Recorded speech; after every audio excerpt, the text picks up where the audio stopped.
I first met Mark as his first coach at George Van Gee High School. Mark was in grade 10, he came out for swimming. He'd never swum before, but he liked the team jacket.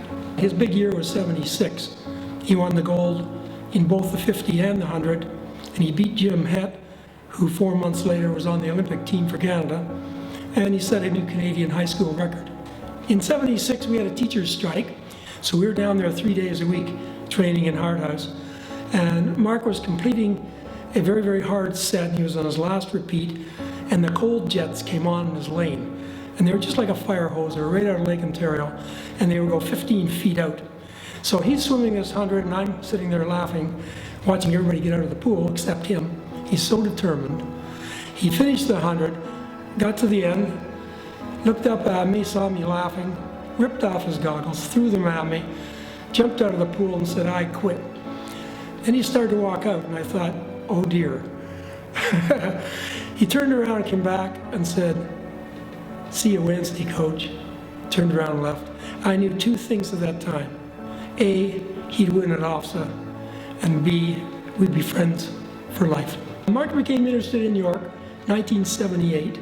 Byron McDonald was the coach, and he was ramping up a really good team. But he brought in Gary McDonald, the fastest swimmer in Canada, bronze medalist from the Olympics the year before. So Mark thought this would be very good company, and that's really what attracted him to come to York. In 78, when Byron had that wonderful team, he got a gold in the 4x100 freestyle. He got a gold in the 4x200. I watched that. He placed second to Gary in the 50 free.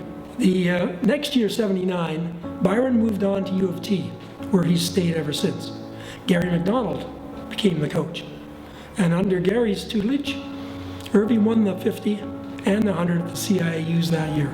So after graduation here, he went to the Canadian Memorial Chiropractic College for 4 years.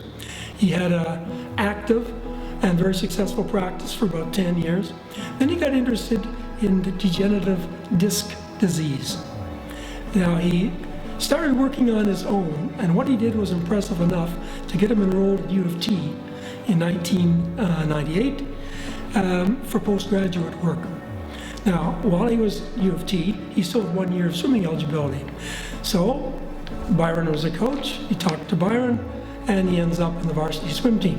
He didn't make CIAUs, but he did go to the OUAAs, and in one race he swam just as fast as he did at OFSA.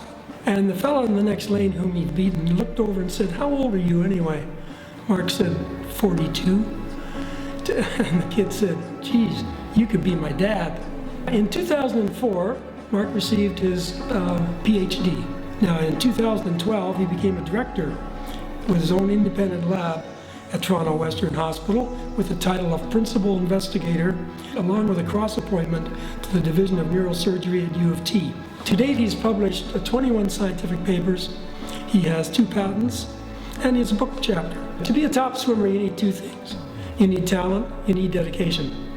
Now, Erwin didn't have Gary Mack's big hands, big feet, and 36-inch vertical jump. He had to make it up in dedication. In his scientific work, you need 2 things. You need inspiration, you need perspiration.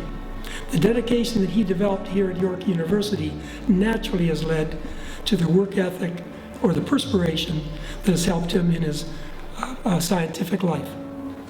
Mark, Erwin, it's been a trip, my friend. It's been a long trip for the 2 of us, but being inducted into the York University Hall of Fame is very, very special. And now all these wonderful things you did here will be remembered forever. Congratulations, my friend.